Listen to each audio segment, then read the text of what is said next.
This is the Fatty Joe Show, coming to you from Casa de Carrie, deep in the forests of Nutmeggerville. This show is dedicated to exploring pathways to better health from a holistic perspective. In each episode, we will explore such topics as nutrition, mental and emotional health, fitness, and more. I'm Yogi, your host, and I became interested in studying health after conventional health dogma became damaging and led me to become massively overweight. Against modern convention, I went on a keto lifestyle and I lost over 300 pounds and gained a level of control on my personal health that I never had before. Now I'm on a journey to find out what is myth and what is truth in the ever-convoluted world of what is considered healthy. Come join me on a journey of discovery as I look for a path to improve total health. If you'd like to support the show, head over to patreon.com/thefattyjoeshow or patreon.com/carriebrown. If you want to check out all of our social media links and recipes, head to carriebrown.com. Don't forget to leave a comment, like, and subscribe to the show.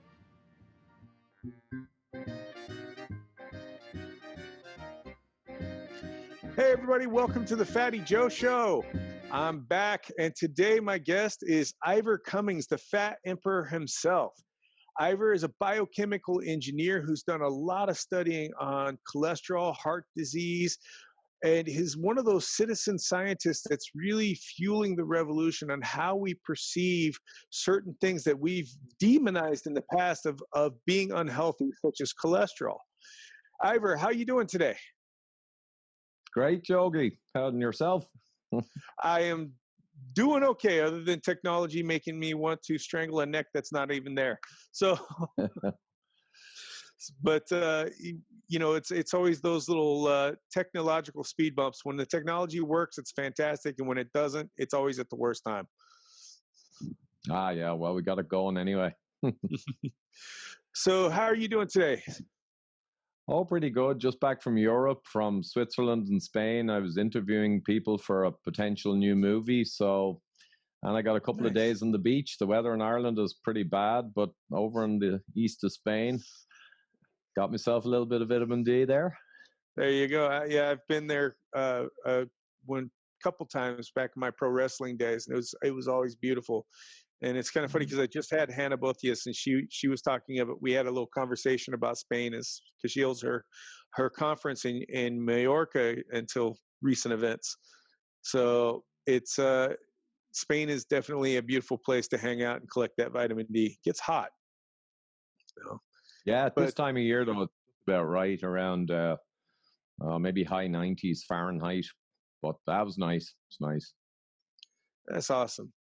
So the reason why I had you on is you, through your engineering background, have really gotten into researching how systems work in the body and not just the symptoms like our modern medicine does. And you have really gotten into researching how cholesterol works in the body. And cholesterol is something that we tend to demonize. We have in our minds, we have good cholesterol, bad cholesterol being the LDL. But generally, we lump both of those together. And if the numbers are high, you're going to die tomorrow. So we need to put you on some sort of drug or something like that. But you and a few others, it generally seems to be the engineers leading this way, have stepped back and go, hey, hold on, this is not what you guys are making this out to be. Here's what we're seeing, and this is the evidence we're presenting. What got you into researching cholesterol in the first place? Well, yeah, I got some routine blood tests back in 2012, I think it was, and they were only standard, no particular reason, and standard stuff. And a few of the readings were way out of whack. So because I'm a biochemical engineer, I spent 30 years in complex problem solving, leading teams and all. Anyone shows me some problem data, I might not be like the average guy. I'm going to look and ask questions. So the doc anyway said, oh yeah, some of the things are off there. And it was cholesterol was too high. Okay. It was pretty high, like, but not insane. And there was GGT, a liver enzyme, and then there was ferritin, an iron loading in the blood. And those two last ones were really, really high. And I looked down at the figures, and I was like outside the reference range for the laboratory that did the test. So I said, okay, that's a big deal. I didn't know what it was, but I knew it was a big deal. So I questioned quite aggressively, and I asked the two questions I always ask when I'm brought in and there's a problem, and I'm brought in to lead a team. What are the implications? As in, what are the potential death or, I don't know, disease from these readings being crazy? And the second question is, how do you fix them? Because obviously you'll be able to change something in your diet or lifestyle to make them better. And I got very poor answers. And I went to another doctor, more senior, very poor answers. And then to a top professor of medicine, not much better. And then I realized there's something huge going on here. These are standard blood tests, and I'm not getting answers. How can they possibly not know their own blood tests? I couldn't understand it, but I knew there was some massive missing there. There was a gap. Where there's a gap, there's an opportunity. So I said, right, I have 5 kids. I used to do triathlons, interested in health. And now I got these crazy readings. I'll go to ResearchGate and PubMed, and I'll research the metabolic pathways, research these blood markers, find out what affects them, and fix the problem. And long story short, a few weeks of intense research, nights and weekends, and I had it. So it was mostly carbohydrate metabolism. I found out that excessive carbohydrate, particularly refined fruit juices, refined grains, all of that insulin spiking stuff was essentially giving me insulin resistance syndrome or metabolic syndrome or cardiometabolic syndrome or type 2 diabetes. They're all the same thing. And I took out all the carbohydrates pretty much, and I started eating meat, fish, and eggs, because I also had gone down to check, well, if I don't eat the healthy whole grains, I'm going to end up eating more meat and fat and protein. So I researched that, and I found out we were lied to for 50 years. And there was absolutely nothing wrong with fat and protein from meat, fish, and eggs. So I said, okay, I like meat, fish, and eggs. I've been sparing on meat, fish, and eggs. Well, meat in any case, fatty meat for years.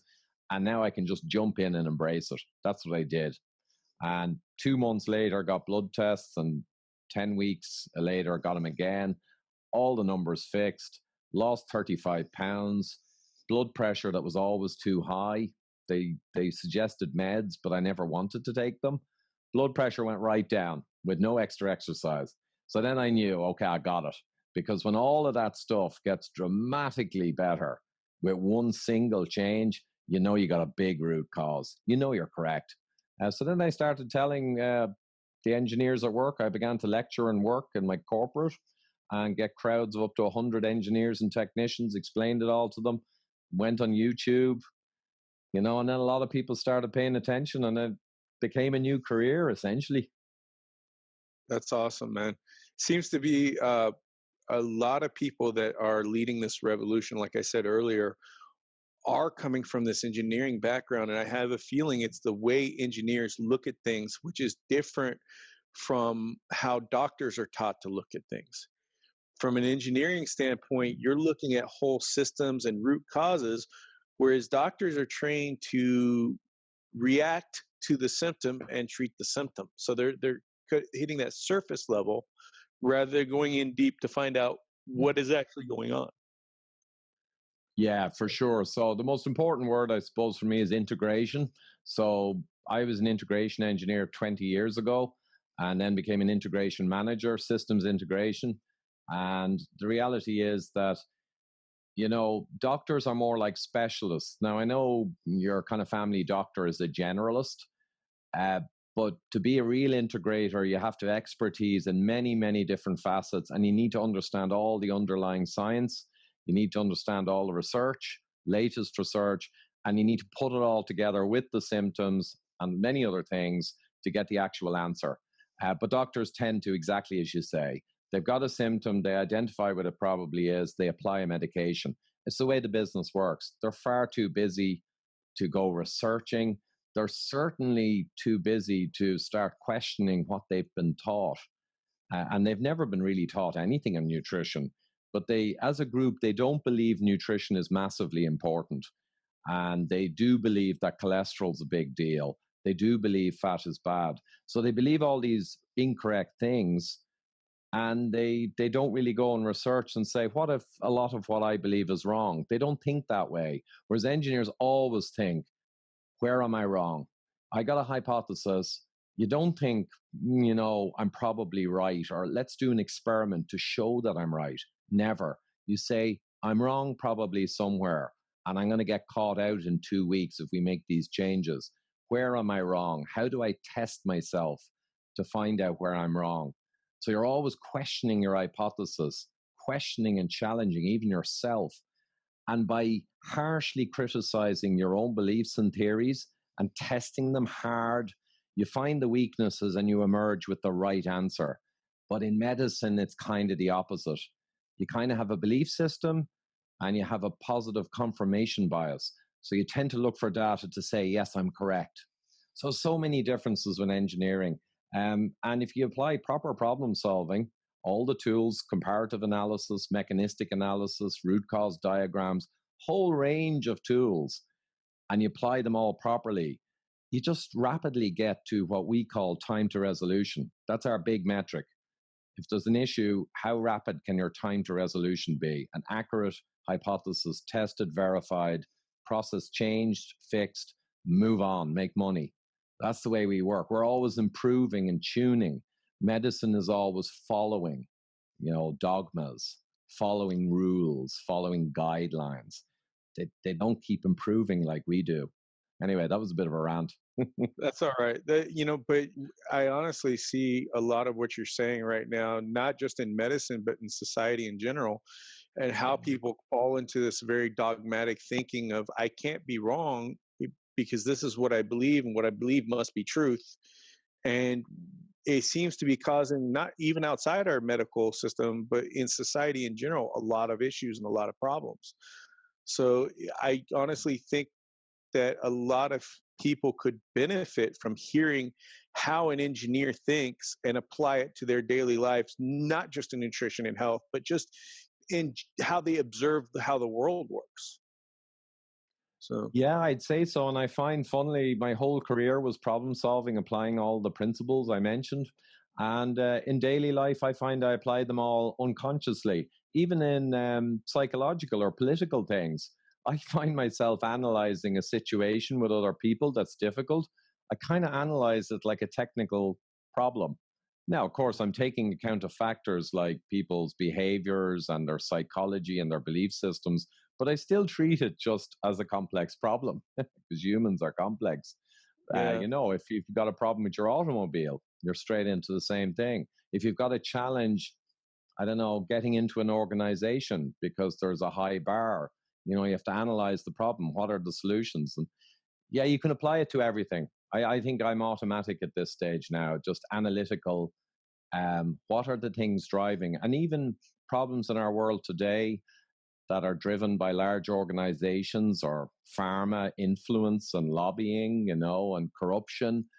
All of those are also complex problems where we end up with the wrong answers and the wrong solutions in nutrition and health and guidelines.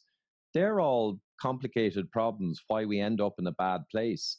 And you can likewise find all the root causes, kind of mention some. Pharma has influenced, the food companies have influenced, they fund studies. The people who do the studies understand what the funder wants. So they don't outright cheat, but they know what the answer that's being looked for. So whole grains are healthy. So you go and do a study on whole grains, and the team instinctively knows, well, let's compare them to something that's even worse. Then we can show the whole grains are relatively better than the other thing. And then we get a nice result for the funder. Whole grains are better. So they often compare them to refined grains or sugars. So, you're not directly cheating. They are honestly showing that whole grains are better than refined grains. But the way it's messaged is whole grains are good. Hey, look, whole grains, look, they're better. Yeah, but against what? right. So it's how they pit a control against things, and they selectively target that control, but don't let you know what the control was in their experimentation. Often, yeah, it's hard to find out the exact diets, and there's little things that are in supplementary tables. You got to go looking for them. So when I did that research in 2013, I found a lot of papers. I said, okay, there's something fishy here. And you had to sniff around and find their supplemental table A and B and the baseline data, it's called. And then you find out, I see what you did. So they're pretty clever about it. But yeah, they don't compare whole grains to eggs. No way. No one's going to fund a study like that. Well, it's like the China study that they did. And for those who don't know, a doctor in China had a control group of people, which he fed them a very clean, calorie restricted vegetarian diet. And then he had another, his experiment was the clean, calorie restrictive. And then the control people were reporting what they ate, but not necessarily being checked up on. And he said, oh, it must be the meat that's causing cancer, because all these people are eating meat, but he didn't take into account possibly the refined oils, which is very popular in China, the sugars, which has become very popular in China.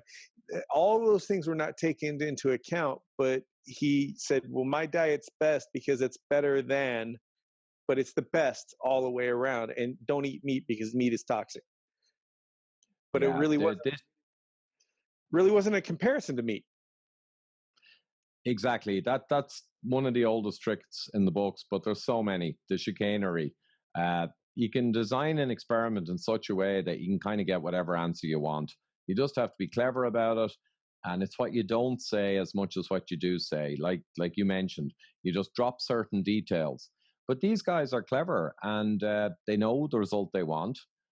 They're smart enough to be able to hide any appearance of improprietariness, or, they know that anything that's hidden or underemphasized, they've got an answer in case someone challenges them, some justification. So they're not stupid. They think it through, and they artfully create an experiment that gives the answer that's desired. And that's happening all the time, particularly industry-funded science. I mean, most of the science, Professor John Ioannidis in Stanford, one of the he's most referenced scientists in the world almost. And he said like more than half of the published science is effectively false. Or he might have even said a higher percentage because of what we mentioned there. P-hacking, biasing, non-reproducibility. There's a massive problem in science that if you go and do the same thing as someone else did, you can often get a different result. And the whole thing's all unclear. Reproducibility is important in science. You should be able to replicate something, get the same result. Not much stuff nowadays you can do that with, except low carb. If you do a proper nutrient-dense low carb diet against a normal standard Diabetes Association diet, you'll always get a better result.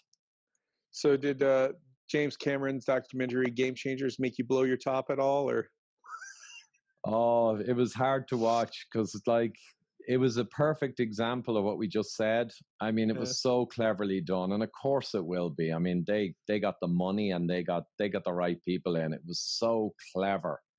And there was one example with that ridiculous thing where they had I think it was a wrap or something, and they had a vegan one and a meat one and a vegan one, and they actually had a measurement device to see how aroused these few men got at nighttime. But of course, there was simple tricks to cheat. They did the meat first. So this bizarre apparatus kind of on your body, which is going to affect things, well, that was after the meat.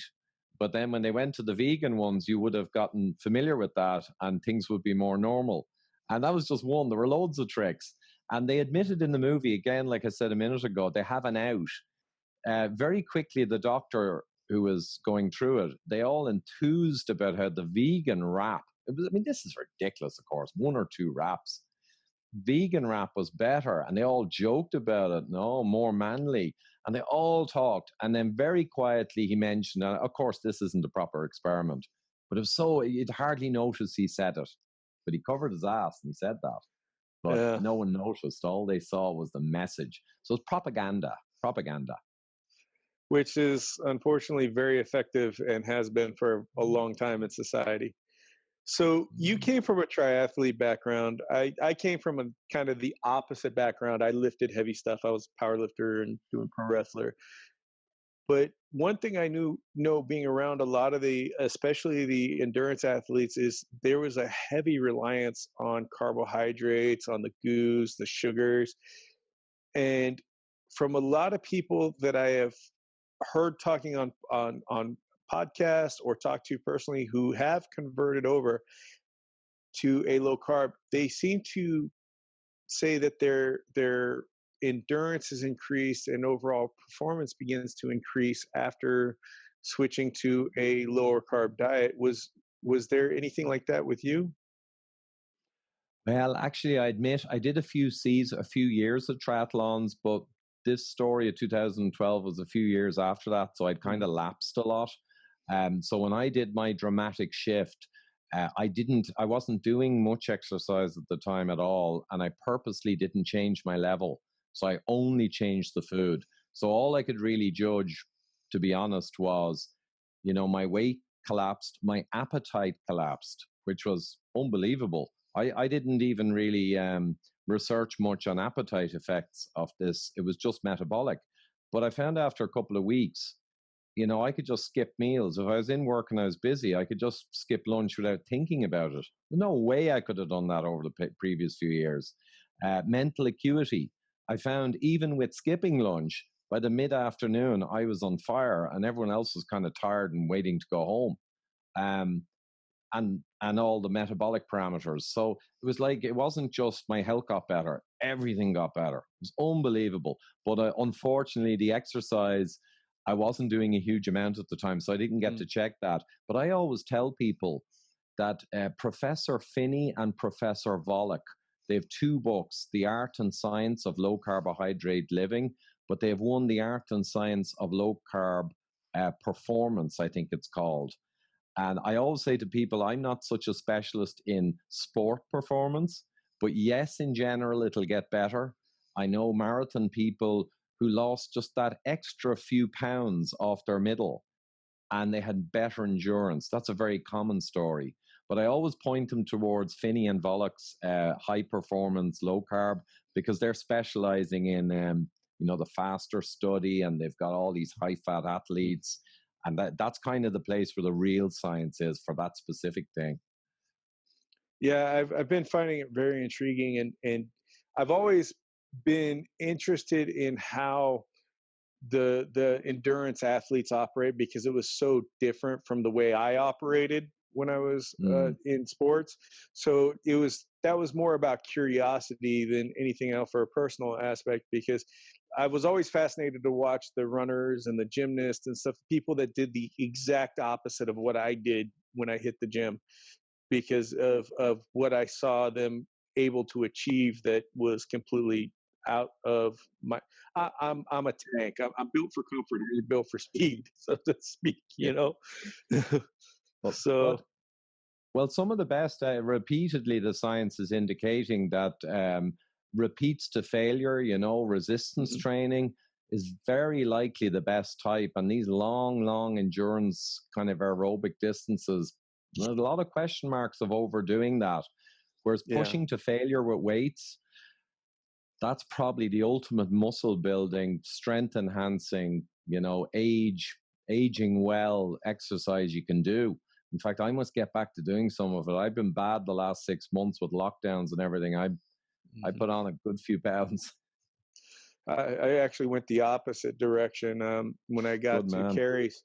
Yeah, when I got to Carrie's, I was 360, and that's down from originally starting the diet. I was a little over 600, and now I'm 600 pounds. Whoa, yeah, that's a big number. Yeah. I'm not a little guy. So, and then now I'm down to about 292, and it's the first time I've been under my 200s since I was like in my early 20s. So wow, that's for your frame. That's amazing, isn't it? And that's probably a bit like me. I can only remember in kilos, but I went from 95 down to around 79 kilos. And once I drop below 80 kilos, I mean, there's no excess body fat, and you just look amazing compared to carrying that extra 35 pounds, Yeah. even at that scale. I've noticed the pressure on my joints and being able to move is much better. But Yeah. you've done a lot of work to de-vilify LDL cholesterol and actually explain what it is, what it does, why the body produces it, and the fact that it's necessary. Because a lot of people think right now that LDL is some sort of strange poison that's coursing through their, and it's going to cause them to die, but that's not the truth. No, So it's completely false. So, I mean, cholesterol is the most important, arguably, molecule in our body. LDL is the low density lipoprotein. So the cholesterol molecule actually is carried and stored in LDL and HDL, the good cholesterol. So they're like kind of spherical balls. And inside you've got fatty molecules, triglyceride and cholesterol molecules, because those fatty substances can't go around your blood to do all their work, because it's like, fat in water. So this LDL is a lipoprotein. You've got gazillions of them, and they have a function. And the reality is that if you think about good cholesterol and bad cholesterol, it's really good lipoprotein or bad lipoprotein. But either way, whether you're a creationist or whether you believe in evolution and stuff, doesn't matter. No way is the human body going to have been made with or developed over 1,000,000 years, whatever, a bad cholesterol. It's just absurd. So from the get-go, when you think about it, you can't have a good and a bad cholesterol. It's insane. It's ridiculous. So they're not. They're just two different types of lipoproteins. And, your liver makes most of your cholesterol anyway, around 80%. So if you eat more cholesterol, your liver will just make less. And if you eat less, your liver will have to make more. But either way, diet has very little to do with your cholesterol in terms of the dietary cholesterol you eat. And the reason that it even got a name bad at all was when you become insulin resistant or diabetic or inflamed or you have inflammatory problems, many of the problems in your metabolism that do cause heart disease and do cause other issues, many or most of those cause your cholesterol system to become imbalanced. And as it happens, the direction of badness is generally that your LDL goes up and your HDL goes down. So hopefully people can see the trick now.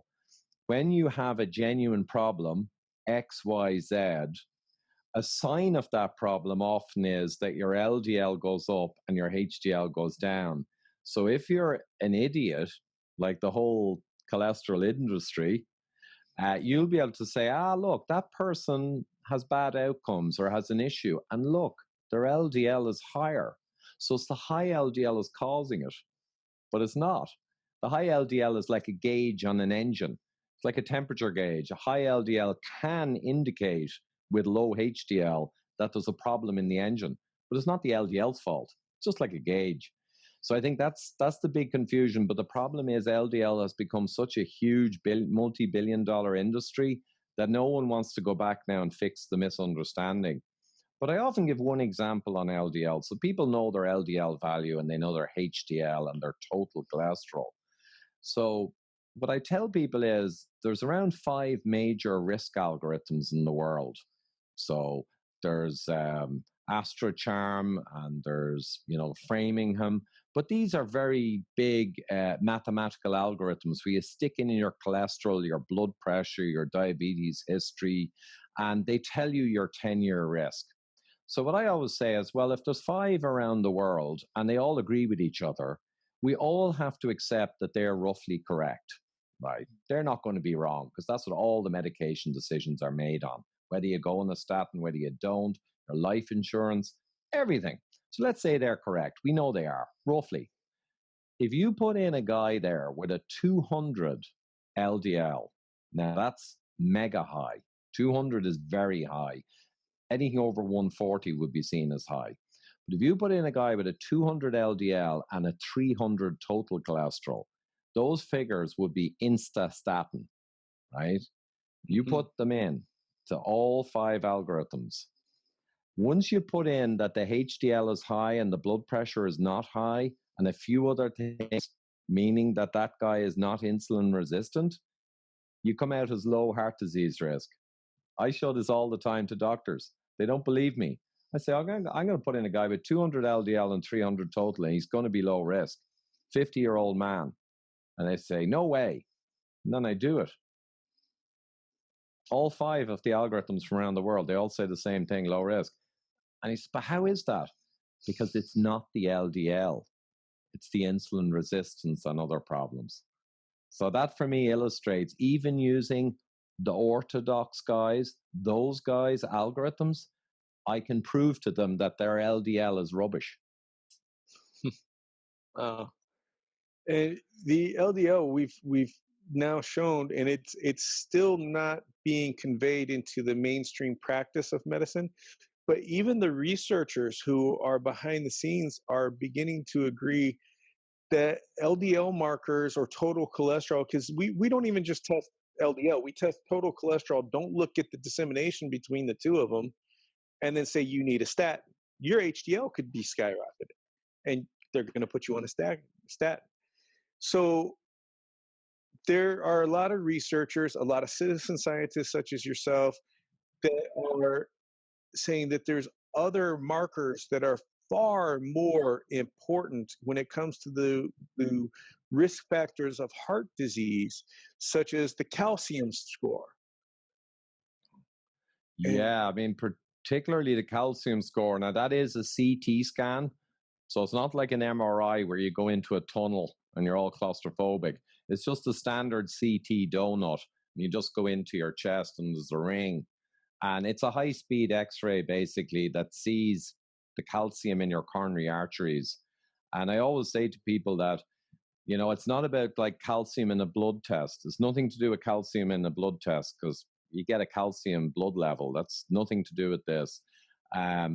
What this is when your body develops atherosclerosis and inflammation in your heart arteries, causes most heart attacks. Well, your body, as that's happening, your body senses it and it brings in calcium and creates bone to strengthen the arteries. Right? So it's nothing to do with how much calcium you eat or your blood test calcium level. It's a repair process that your body brings in calcium and makes bone on your arteries to stop them splitting and bursting. So that's an important thing to get. The beauty is it's the canary in the coal mine, because if you've got a lot of soft plaque and inflammatory plaque and atherosclerosis, your body is going to pretty quickly catch up and start calcifying it. And the beauty is the scan can see that calcium like bone in an X-ray. So you go in for 5 minutes, maybe $100, and you can get a score of 0 at 50 years of age, which is called a 15-year warranty. Because you have so little disease, you're very unlikely to die in the next 15 years. Or you can also get a score of 2000, and you can have like sheets of calcium bone down through your arteries and be at enormous risk. So that diagnostic tells you, have you got big disease, medium disease, small disease? And you'll have many people with sky-high cholesterol who are actually healthy, as we kind of said, who go in and get 0 calcium. And then you'll get people who have low cholesterol who go in and they're riddled with disease. So the calcium scan is the big decider. But you want to get a scan when you're middle-aged, middle risk, you know, find out how big your problem is and how hard you have to work to fix it. But the reality is you might do that every few years to check in. So at shorter intervals, blood tests. So your blood glucose and your blood insulin level, they're 2 simple fasting measures. And when you have your blood glucose and your blood insulin, you can go on the web to the HOMA calculator, HOMA calculator, and put in just 2 readings, glucose and insulin, and it'll give you your HOMA insulin resistance index. And that's amazingly powerful measurement from just 2 blood tests. And if you're below 1.2 in that online calculator, you're very metabolically healthy, relatively good to go. And if you're above 1.8, you're essentially type 2 diabetic, even if you're never diagnosed. You're insulin resistant. If you're in the middle, it's a gray area. So I always say for simple blood tests, a lot of people like to go in and get advanced cholesterol tests and all hormones. But I say the HOMA is the poor man's excellent blood test. And it's vastly more important than LDL. I mean, I couldn't express it enough. LDL in engineering, if we were making human machines and needed them to be good for the customer, we'd never use LDL. It's just too weak and useless. But a HOMA would be a great test to keep your line running and your quality good. Yeah. Yeah. And the one of the big effects on the hormones is that inflammation, whether that inflammation comes from environmental stressors or work stressors, but that really seems to be that master input that is really creating a lot of the problems within the body. Now, if you're being an engineer, you also now have to look at to see what is causing that inflammation, and that could be a number of factors, everything from physical, environmental to psychological to everything. But that seems to be that inflammation marker seems to be the master thing that's attributing to type 2 diabetes, to degenerative brain conditions, autoimmune issues, and coronary and cardiovascular disease. Yeah, it's a great unifier. Absolutely, you're right, Yogi. So inflammation is not, and you said it yourself there, it's not inflammation is so bad because if you get bites from ticks or mosquitoes, or you hurt your ankle, you'll get in local inflammation and it's part of the healing process. But that's acute. You get an injury, you get an inflammation, it resolves the problem, part of the process, and then it's fixed, inflammation's gone.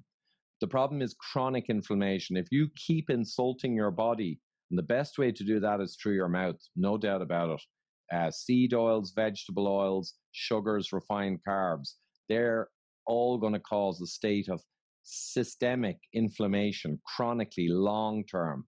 And that's, as I say, what burns out your pipes, your arteries. It just burns them out. So you get insulin high, you get, certain hormones high, like leptin. Your adiponectin will go lower. You're going to have hunger issues come naturally. So when people eat the wrong foods, put on weight, they ironically become hungrier. So it's a self-reinforcing cycle. They eat more inflammatory foods. You've also got plant world foods that cause degrees of autoimmunity and inflammatory pressures. So many people have sensitivities to certain plant proteins. Celiac and gluten is an obvious example, but there's many more. So I tend to say if someone really wants to get healthy in the next few months, above ground vegetables that are known to not cause autoimmune type reaction, like broccoli and cauliflower, safe vegetables, little bit of rice, but mainly eat meat, fish, and eggs, and avocado and olives, the healthy, fatty, real foods. And you're going to do so many things at once. You're going to get appetite control. You're going to lower inflammation because you've taken out vegetable oils and refined carbohydrates. You're going to feel a lot better. So that's going to make it easier to continue. You're going to be mentally sharper. That feels good too. Lose weight. Everyone likes that. And you're going to get stronger.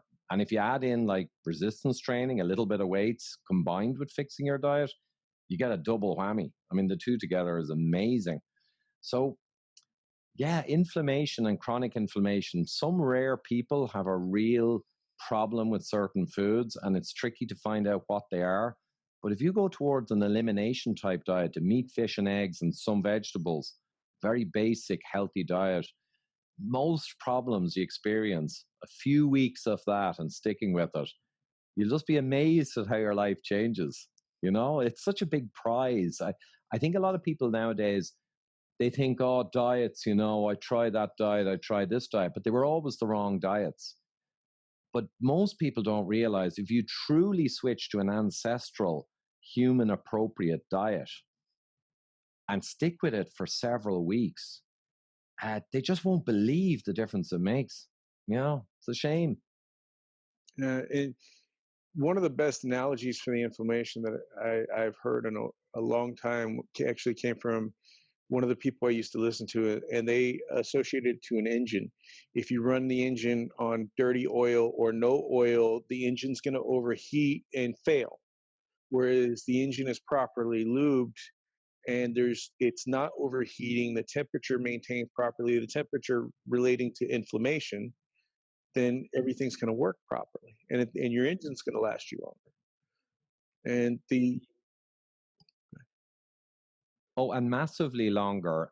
That's the other thing. The person who really looked after the car, the right lubes, the right fuels, the right maintenance, maybe exercise and stuff. You can have cars that are incredible, like vintage cars, humming.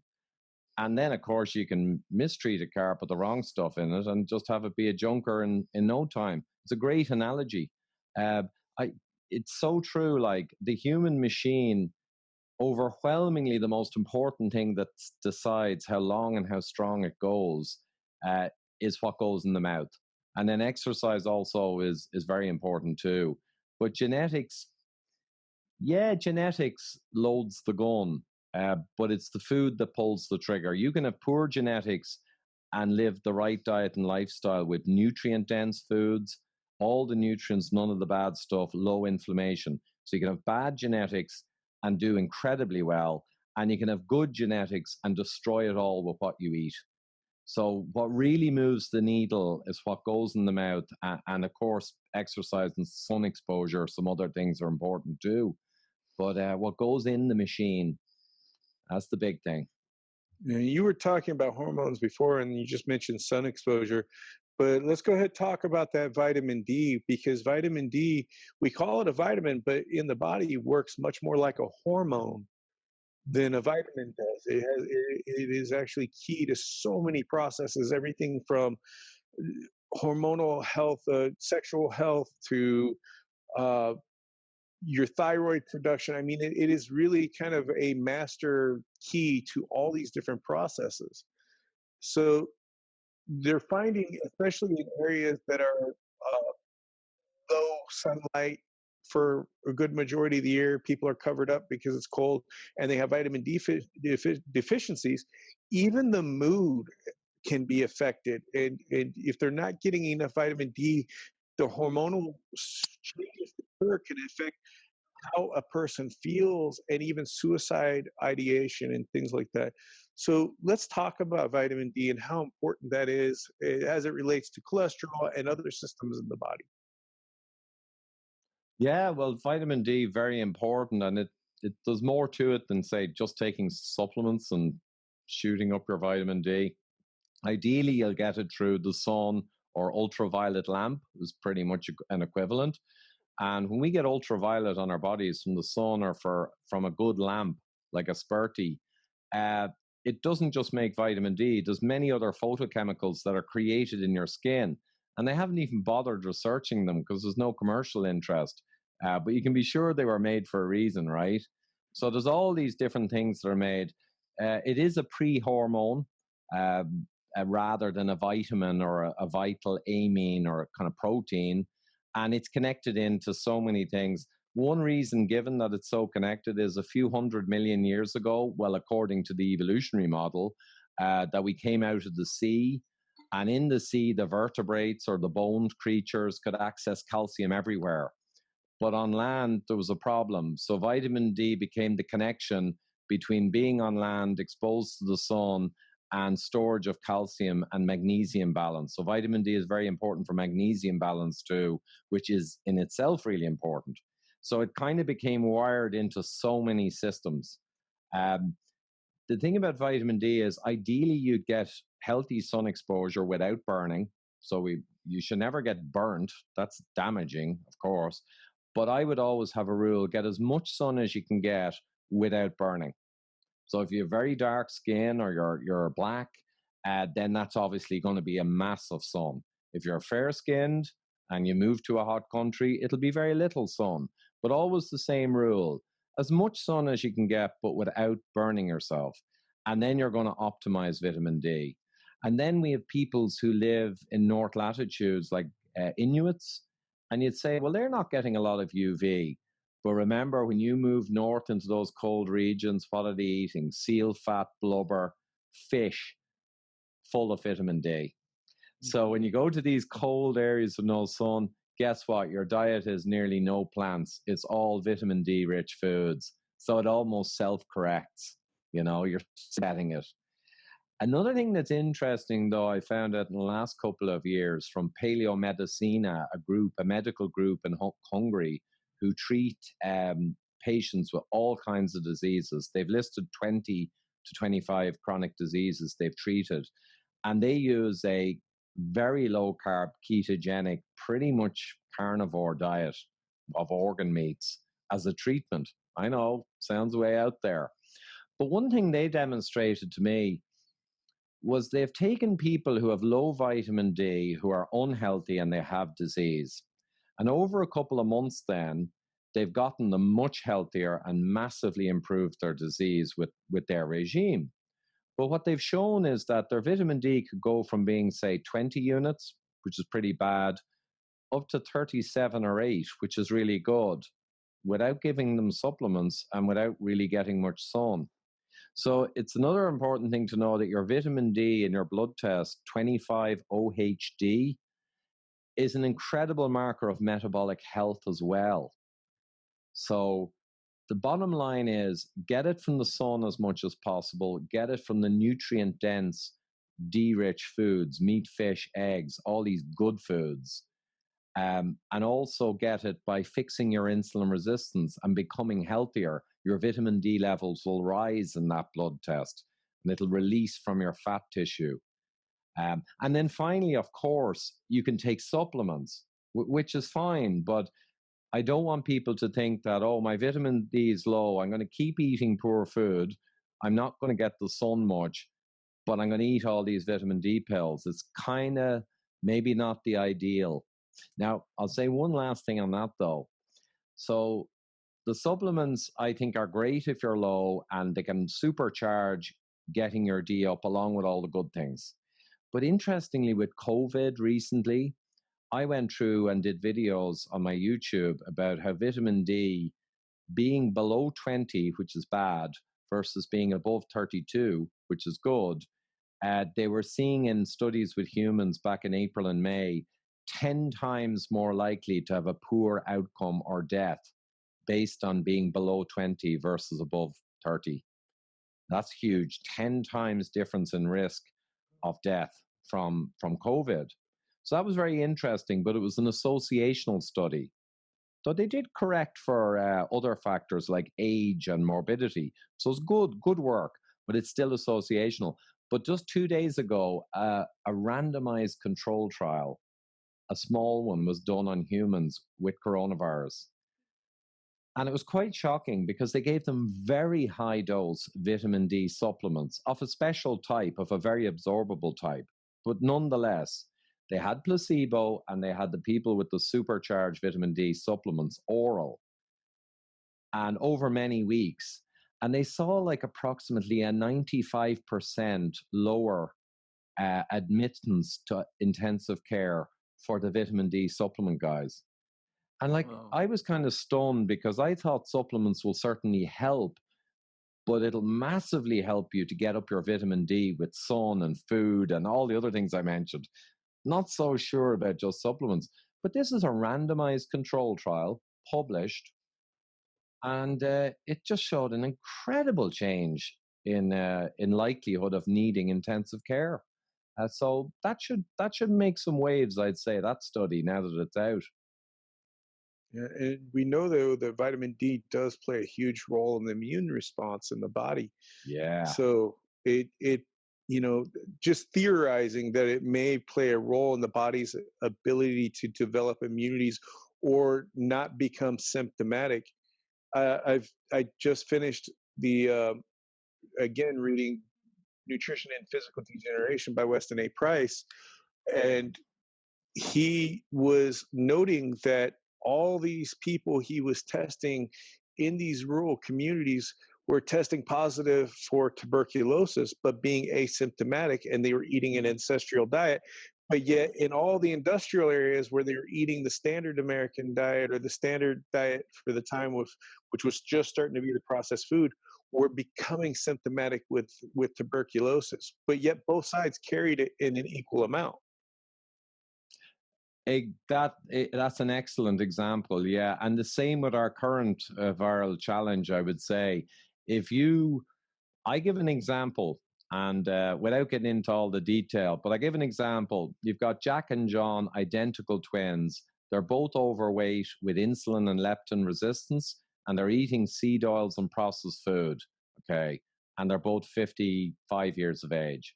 Now, you take Jack, what did I say? Jack and Jim. You take Jack, and you know in 4 weeks, let's say, Jack and Jim are both going to be exposed to coronavirus. So you take Jack and you switch to meat, fish, and eggs, vegetables, nutrient dense, get a lot of vitamin D, get magnesium supplements because we're all deficient nowadays, and a few other vitamins and minerals and sun exposure, all the things we know are important. What happens in 4 weeks when they're both exposed? I will tell you, there is going to be a huge difference in outcome.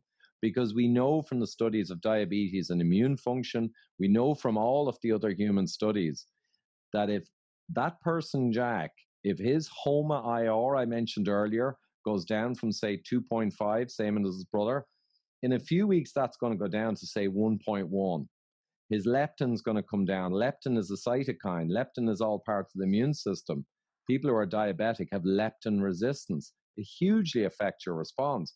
But his leptin's going to come right down within days, right? His insulin's going to come down, his glucose. We know that's intimately connected into immune function. So like within a few weeks, the guy who fixes everything, his whole physiology is going to be dramatically changed. All his bloods are going to be dramatically changed. And guess what? Yes, his immune system will be dramatically better. And I would say the outcome there could be almost asymptomatic versus very severe illness, or it could be mildly symptomatic versus ICU and touch and go. And I think, I can't prove that now because we can't do this experiment, but I know from all the other science, the amount of things you could do within a few weeks, knowing a viral challenge is heading to your country, would be unbelievable. If everyone did the right thing for 4 to 6 weeks, back in March, this whole thing could have had 10 times less the actual impact. I reckon. It would change the world. But no one's interested in that. And in fact, I'll tell you something actually, Yogi, you're going to like this. Back when they were talking about vitamin D being important, like we just talked about for COVID outcome, the FDA actually sent letters of injunction to a few natural health websites and told them to take down their web pages that just talked about vitamin D being important with COVID outcome. They just talked about it. They weren't selling bottles. They were just talking about it. And the FDA intervened and said, get that down. Okay. But now a couple of months later, we have a randomized control trial that shows the vitamin D supplements 95% reduction in ICU admittance. So not only is the orthodoxy never going to promote the natural solution because there's no profit, and the whole system runs on profit and pharmaceuticals and foods, not only will they not promote it, but it's quite clear they will kind of attack it. And we've seen that for years. And it's an awful shame because so much suffering and death, and you kind of know the root causes, like me back in 2013, you kind of got the root causes of bad outcomes. You know them, but you just got to watch everyone suffer because the people who run the system suppress the information, not even allowed to talk about it. So it's a sad world, really, isn't it, in ways? Well, it's kind of funny, too, because I remember not too long ago, they were introducing a new cholesterol-lowering drug. And when you looked at the, it was an anti-inflammation drug, actually. And it was actually a extremely high, well, not even that high of a dose of fish oil that they had put into, and they called it some sort, I can't remember what it was, but they called it some sort of scientific name, and it was actually even a lower dose of fish oil than what was available at the Costco brand fish oils, which and I want to clarify too, like the supplementing with fish oil is not nearly as good as actually consuming it from the natural source. But if there is a good quality fish oil out there that's cold processed, it could have some great benefits for people. But this was actually, it cracked me up because they took the fish oil, gave it a clinical name that sounded like a drug, and people were like, oh yeah, but they could have gotten an even better lower cost dose from Nordic Naturals or Yeah, something, or by eating cod livers. Oh yeah, for sure. Best thing of all, and eat liver and cod liver and the fish, like you say. But yeah, I remember that when that came out, and we were all laughing about it because it was such a scam. I know someone in the nutraceutical business, an actual manufacturer, and he told me all about it. There's around 7 or 8 steps usually making these DHA, EPA supplements, and you know there are various steps to make them stable and get the fat stable, but that particular drug, they did one extra step in the same company, I think out of China, that makes a lot of these supplements. One extra step, and they patented it. Now, he said it's not really functional. The step they did was, I think, some esterification, but it's not going to change the function. But it's patented, and it made it into a patented drug. And then when they did the trial, traditionally the trials have been done, and a lot of the time they're checking out fish oil, but they don't really want it to succeed because, you know, it's not patented.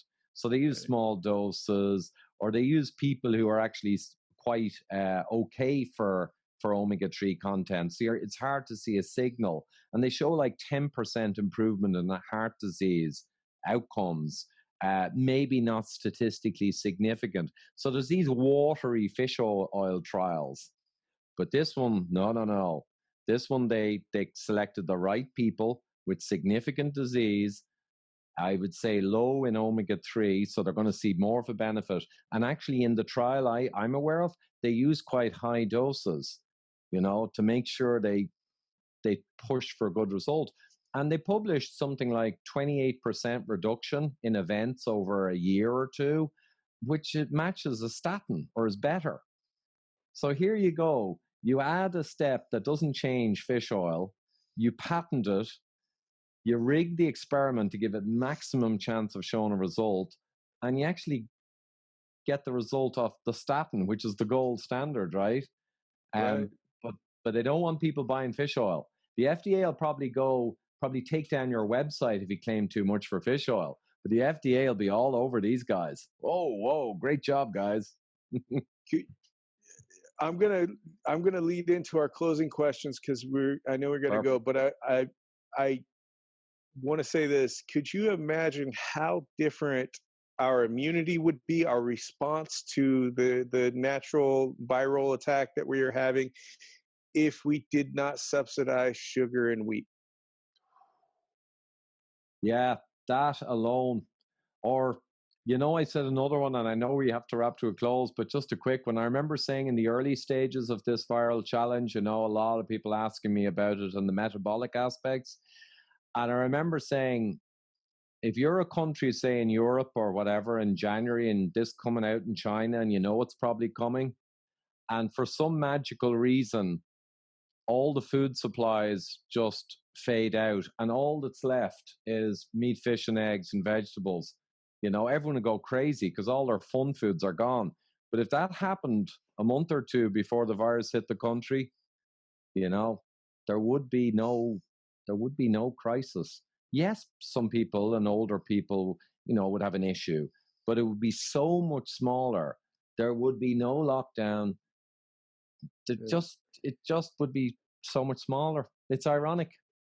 Yeah, well, the whole reason there is a crisis in the first place is because the amount of people getting sick at one time is overrunning the supplies and the personnel that we have at the hospitals. It's not that we can't treat these things, but it's just too much at one time. Whereas if we had better functioning immune system because of better diet, we could mitigate, and it would be a much more trickling effect into the medical healthcare, and we would be able to handle it as a society much better. So Absolutely, and it would be vastly more a geriatric type, sad challenge, vastly more, and far fewer middle-aged than that. We already know there's very few young anyway, but yeah, it would have a whole different look and a feel. It would be more like, and I say this, I mean, I have a friend who's a pathologist, and he told me a year ago about pneumonia, and he said, it's called the old man's friend. And I said, what?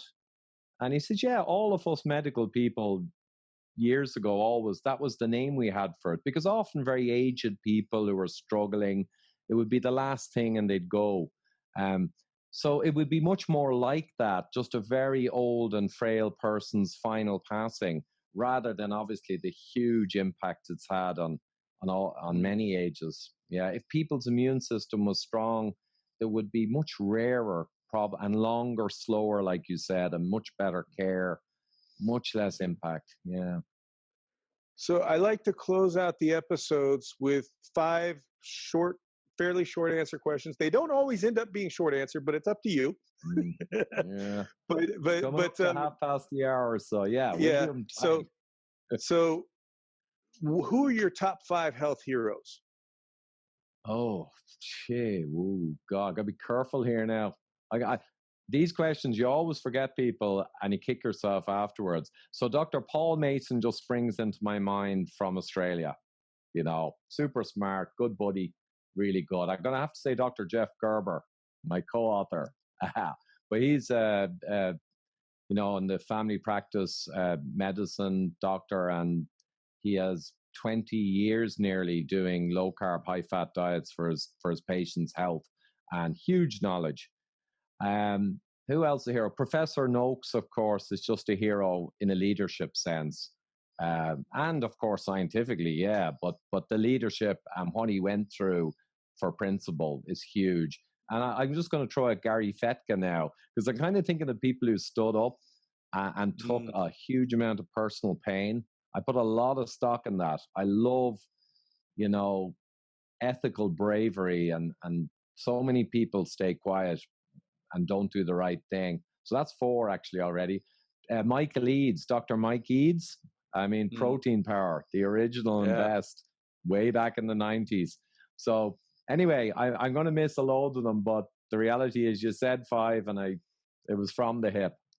The main reason I asked that question is to give listeners people to look up and say, who's that? And like, go find more information. So it's to give people resources. So great. My next question, what are 3 foods you think everybody should include in their diet? Meat, fish, and eggs. There we go. And I said that so much. I knew it was coming too. What are 3 foods you think everybody should exclude from their diet? That's great you said 3. This is a fluke. This is great.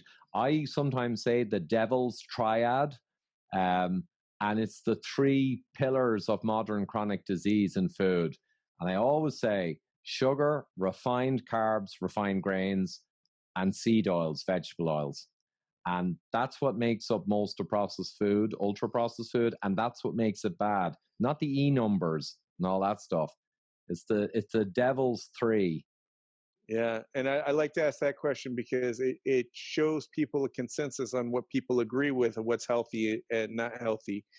So my next question is, if you were to able to magically dispel a health myth that drives you absolutely bonkers, what would that be? Well, we probably kind of talk. One of the most damaging ones, I would say, is the cholesterol and fat. I know I'm kind of put them together, but they're always joined at the hip. The high cholesterol bad, the fat is bad. That whole mess from Ansel Keys.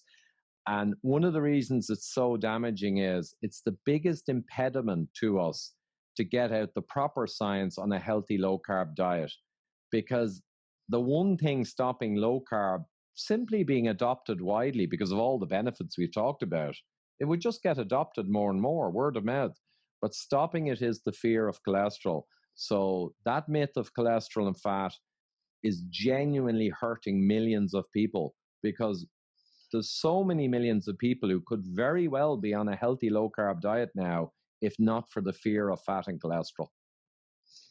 And if you could change something about the medical industry and how it works with people, or one flaw that you could get rid of, what would that be? Ooh. I think if you could remove industry from the medical industry and have it tied into just democratic government funding with a kind of a glass wall with industry, with all their wares and their drugs on the far side of it, I think everything in medicine could fix itself over a few years. And not just in general, but education. So I'd say pharmaceutical business, the richest business by a mile in the world, has its fingers into doctors' education for the last 30 years, policy, every aspect of medicine. And if you simply took that out and funded from, I know people don't like big government in America, that's not what I mean. If you simply kept medicine away from industry, and then they could do all their drugs and sell their stuff, but be separate, you wouldn't need to do anything else. It would start fixing itself, I think, largely. That's an awesome perspective, and that's the kind of the first way I've heard that put in so far out of all the times I've asked that question. So, Ivor, you have a website, thefatemperor.com. You have the podcast, The Fat Emperor, which is a great podcast, something I've listened to quite a bit on the road. And you also have your social media contacts. So let's give people your social media contacts. How do they get in touch with you if they want to talk to you? Have you talking a virtual event because there's no actual physical ones right now, or whatever they want to ask you about? Yeah, I'd say it's kind of a bit insane the last few months because I got caught up in the whole response to the viral problem and things are just crazy busy. But at Fat Emperor on Twitter, or actually if you Google Ivor Cummins, it's the easiest way because the Twitter and the YouTube, which is where a lot of my stuff is, and my website all come up on the first page, and Facebook. So if you Google Ivor Cummins, you get all the links. So it's Twitter, Facebook, YouTube, and my Fat Emperor, the fatemperor.com blog. They're the main ones. And what else do you say about contacting? Or that was the question. If they want to get in contact with you. So everybody, go ahead. Oh yeah, just the last thing. Yeah, I also set up a few weeks ago. I've moved on from the charity I work for, so I set up a Patreon. So a big thanks to any Patreon supporters out there.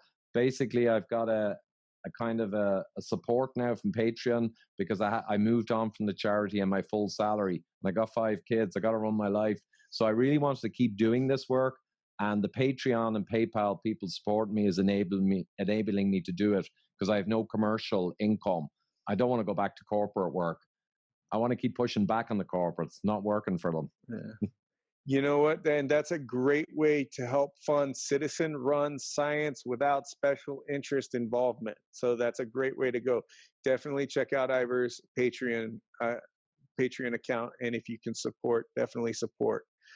All right, everybody. This has been the Fatty Joe Show, and we have, again, very much the biggest thanks for having Ivor come on and talk to us and grace us with his presence and allowing me to stink up his office here. And thank you very much. All right, I'm going to go ahead. Yogi. Pleasure. Thank you, sir. Thank you. Bye now. Thank you for joining us on the Fatty Joe Show. Be sure to leave a comment and subscribe. It helps the show reach more people. To support the show, as well as Carrie Brown and Yogi's work on the blog, keto recipe development, masterclasses, and to gain access to private Facebook groups and other awards, go to patreon.com/thefattyjoeshow or patreon.com/Carrie Brown. Also, check out our Carrie Brown and Yogi Parker YouTube channel for video versions of the Fatty Joe Show, recipe videos, and more. Join our awesome community on the Facebook group, The Keto Kitchen with Carrie Brown and Yogi Parker, and check out our carriebrown.com website for recipes, blog posts, discounts, cookbooks, masterclasses, and other great stuff.